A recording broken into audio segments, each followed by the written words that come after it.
قرآن اور اہل قرآن یہ ہمارا سرمایہ، اہل قرآن کے ساتھ جس طرح ہمارا قرآن کے ساتھ سلوک ہے ویسا پھر ہمارا اہل قرآن کے ساتھ بھی سلوک ہے۔ کرکٹ ہمیں پسند ہے تو کرکٹر کے ساتھ بھی اچھا سلوک ہے، سنگر پسند ہے، سنگنگ پسند ہے تو سنگر کے ساتھ بھی اچھا سلوک ہے، ایکٹر پسند ہے، ایکٹنگ پسند ہے، فلم ڈرامہ پسند ہے تو ایکٹر کے ساتھ بھی اچھا سلوک ہے، وہ ہمارے سٹار ہے۔ قرآن ہمیں پڑھنا نہیں آتا، قرآن ہم قریب نہیں لگاتے، اہل قرآن کو بھی نہیں لگاتے، ان کی بھی عزت نہیں۔ گزشتہ دنوں کراچی میں ایک واقعہ ہوا، ڈی ایچ اے کا واقعہ ہے کہ امام مسجد کو کراچی جیسے شہر میں ڈی ایچ اے جیسے علاقے میں امام مسجد کو مسجد کی کمیٹی نے اتنا تنگ کیا کہ بالآخر بیچارے کو ریزائن کرنا پڑا، اور آخری جو وجہ بنی ریزن اور پیچھے بڑی ایک لمبی چلتی چلی آ رہی تھی، تو اس نے بیچارے نے بیان کیا، بیان میں اس نے کوئی حسد کے متعلق اس قسم کی، ظاہر بات ہے جو بندہ ممبر پہ بیٹھا ہے نا اس نے چوری کے خلاف بھی بات کرنی ہے، اس نے حسد کے خلاف، جھوٹ کے خلاف، غیبت کے خلاف، رشوت کے خلاف، جو بھی غلط کام ہے جو قرآن نے دیا ہے اس کی ذمہ داری ہے کہ وہ بیان کرے گا۔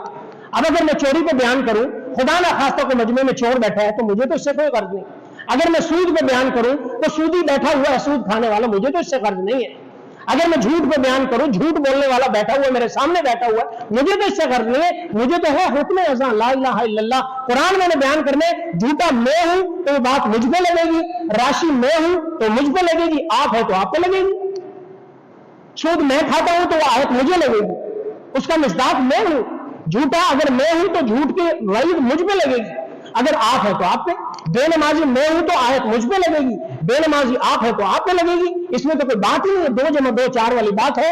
تو اس نے حسد میں بیان کیا، یہ کمیٹی میں ممبران جو تھے بیٹھے ہوئے تھے، انہوں نے کہا جی انہوں نے مجھے ہٹ کیا، ہمیں ہٹ کیا ہے، ہمیں ہٹ کیا ہے، اور اس کے جناب پیچھے پڑ گئے، اس نے بیچارے نے مجبوری نے کہا جاؤ تم جانو تمہاری مسجد جانو۔ یہ ہمارے اہل قرآن کے ساتھ سلوک ہوتا ہے، آپ دیکھ لیں، چلیں، آپ بھی دنیا پھرتے ہیں دیکھتے ہیں، مسجدوں میں چلے جائیں، ہر کمیٹی ایسی ہے، ہر کمیٹی جس طرح ماں کا رویہ الگ ہوتا ہے، ساس میں ہم آ کے چینج ہو جاتے ہیں نا، اسی طرح عام ہم ٹھیک ہوتے ہیں، جیسے مسجد کی کمیٹی میں جاتے ہیں ہم ایسے بن جاتے ہیں جیسے پتہ نہیں ہم جلاد ہیں، مسجد کے مولوی کے ساتھ اس کی پکڑ کرنا، اس کو یہ وہ یہ کیوں نہیں کیا، فلاں کیوں نہیں کیا، یہ کیوں نہیں ہوا، بجائے اس کے کہ ہم قرآن والا ہے، وہ اس کے سینے میں قرآن ہے، اس کے سینے میں رسول اللہ کا علم ہے، وہ نبی کا وارث ہے، پیارے پیغمبر کا وارث ہے، اور ہم سمجھتے ہیں ہمارا غلام ہے، ہم اس کو او تو کر کے بلاتے ہیں۔ اللہ کے پاک پیغمبر نے کیا فرمایا، کن عالما او متعلما او مستمعا او محبا او متبعا فلا تکن الخامسہ فتہلک والخامسۃ ان تبغض العلم واہلہ، کہ عالم بنو یا تو خود عالم بنو یا طالب علم بنو، علماء سے سیکھنے والے بنو یا ان سے محبت کرنے والے بنو یا ان کا اتباع کرنے والے بنو، پانچویں نہ بننا وگرنہ ہلاک ہو جاؤ گے۔ اور پانچواں کیا ہے، ان تبغض العلم واہلہ، کہ آپ علم اور اہل علم کے ساتھ بغض نہ رکھنا، وگرنہ تمہاری شامت آئی، پھر تمہیں کہیں نہ کہیں اس کو فیس کرنا پڑے گا۔ باقاعدہ بابے ہوتے ہیں مسجدوں میں جو امام کی ایک ایک چیز کو نوٹ کر رہے ہوتے ہیں، امام صاحب آج 1 منٹ لیٹ آئے، عام طور پہ ہوتا نہیں امام کے 1 منٹ پہ، امام کی ڈیوٹی اتنی سخت ہے کہ سیکنڈوں میں معاملہ ہوتا ہے، سیکنڈوں پہ، کہ 2 سیکنڈ 4 سیکنڈ نہیں آیا تو نماز شروع، سیکنڈوں میں اس کی ڈیوٹی ایسی ہوتی ہے۔ بعض لوگ نوٹ کر رہے تھے امام کب آئے، کیسے آئے، مسجد میں اس نے دایاں پاؤں رکھا بایاں رکھا، استعمال کیا کرتا ہے، کہاں جاتا ہے، موبائل کا استعمال کرتا ہے، فلاں کرتا ہے، یہ کرتا ہے، باقاعدہ ان کے بیانوں میں سے کیڑے نکالتے ہیں، ان کی نمازوں میں کیڑے نکالتے ہیں، ان کی قرآن میں کیڑے نکالتے ہیں، باقاعدہ ان کی ڈیوٹی ہوتی، وہ اس سے غافل ہے کہ یہ بندہ کون ہے، یہ معمولی نہیں ہے۔ اگر ہم دین کی تعلیم رکھیں تو امام کے مصلی کے برابر کو کھڑا ہو جائے اس کی نماز نہیں ہوتی، دین میں آئے تو کوئی اس کے برابر نہیں ہے امام کے۔ اگر نماز میں کوئی مسئلہ ہو گیا، نماز کسی وجہ سے رکعت بھول گئی، کتنے 3 ہوئی 4 ہوئی، اگر ساری مسجد کہے 4 ہوئی، امام کہے 3 ہوئی تو اسی کی بات معتبر ہے شرعی لحاظ سے، سارے ایک طرف ہیں، اکیلا ایک طرف ہے، اسی کی بات معتبر ہے۔ لیکن ہم عام زندگی میں امام کیا چیز ہے، امام کیا بلا ہے، مولوی رکھیں گے، آپ دیکھیں گے جی فلاں مسجد میں مولوی چاہیے، کیسا ہو جی، اس کی آواز ہو حرم کے امام جیسی، اس کی آواز ایسی ہو، علم عالم ہو، مفتی ہو، قاری ہو، دائی ہو اور مبلغ ہو، 24 گھنٹے مسجد کو دے، یہ کرے، ٹیوشن پڑھائے، بچے پڑھائے، درس دے، سارا کچھ کرے۔ تنخواہ کتنی دیں گے جی؟ تنخواہ ہم دیں گے 15,000 روپیہ، 15,000 روپیہ۔ वो भाई इस माशरे का फर्द है। इन्हीं भैंसों का दूध पीता है जो 200 रुपए किलो मिलता है, वो यहीं से घी लेता है जो 500 रुपए का मिलता है, वो 15,000 यही स्कूलों में उसके बच्चे पढ़ते हैं, जहां की फीसें हैं वो भरता है, वो कपड़े खरीदता है, पैसे देता है, वो और कोई तालीम हासिल करता है, पैसे देता है। 15,000 में अब वो क्या करेगा? आप उसको फकीर बना रहे हैं बेचारे को। दूध के दिन एक राइवेड रोड पे मैं यहां बैठा था, तिलावत कर रहा था जोर के बाद, तो एक आदमी है, हुलिया मौलवी वाला था, नमाज पढ़ी, उसने नमाज के बाद मेरे पास आ गए, तारुफ हुआ। मैंने कहा जी मौलाना से मिलने, मैं कहा बहुत शुक्रिया। मैंने कहा आप कहां से बताया? राइवेड रोड मस्जिद में होता हूं मैं भी। अच्छा जी। तो बात चलते चलते तो उसने बेचारे ने कहा मुझे कोई ट्यूशन हो तो दे देना। मैं कहा मैं तो ट्यूशन पढ़ाता नहीं है, बाकी फिर भी हुई तो आप इतनी दूर से कैसे करेंगे? मैंने कहा मस्जिद वाले आपको क्या दे रहे हैं? कह रहे जी मस्जिद वाले मुझे 12,000 रुपए दे रहे हैं। मैंने कहा पर डे? कह रहे नहीं महीने का दे रहे हैं 12,000 रुपए।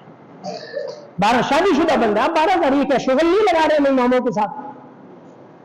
कुरान के साथ हमारा मजाक नहीं है।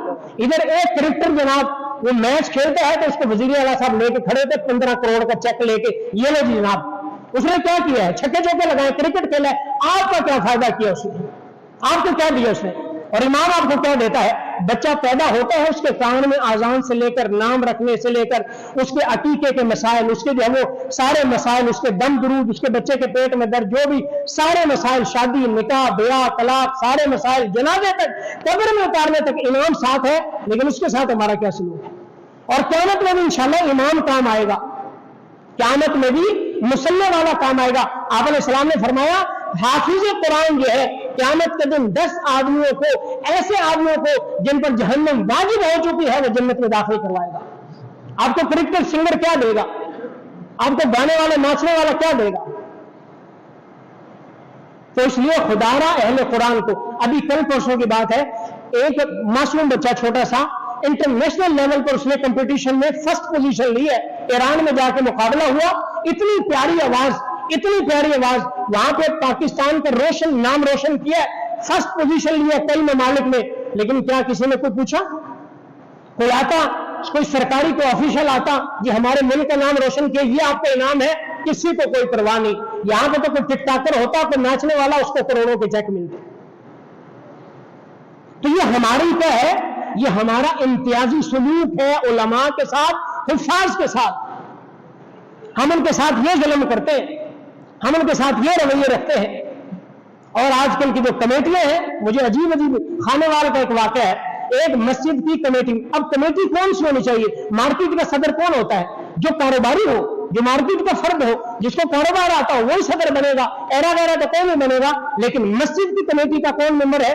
तो नाई, कोई कसाई, कोई हलवाई, कोई फला, जिसको नमाज आए, न दीन आए, न कुछ आए, उसने मौलवी कैसी की तैसी करनी। अब वो मस्जिद की कमेटी का जो मेंबर था वो एक नाई था, हेयर ड्रेसर कह लें आजकल की जुबान में, तो वो एक नाई था। अब मौली साहब ने कोई बात कर दी कोई शेर के मुतालिक या कोई ऐसे, वो जनाब वहां पे दंगा खड़ा हो गया और मस्जिद को, मौली साहब को कहा जाओ अपना काम। ये हालात है हमारे। अल्लाह को जवाब नहीं देना हमने अल्लाह को जवाब नहीं देना। वही घसे पिटे जो है हमारे पास मौलवी के लिए क्या होता है जी, मौलवी साहब माशाल्लाह हाफिज़ कुरान। एक मस्जिद का आपको बताऊं, पिछले साल या उससे पिछले साल का वाकया, उसने कुरान सुनाया, कारी साहब को क्या दे रहे? 1 सूट और 1,000 रुपया। 1 सूट और 1,000 रुपया। ये हमारे मौलवियों के लिए वही स्टैंडर्ड चला रहा है कि सूट दे दो, खुशबू दे दो, तस्वीर दे दो, टोपी दे दो, और जब आती है बाकियों की बारी, इनको जनाब करोड़ों के चेक दे दो।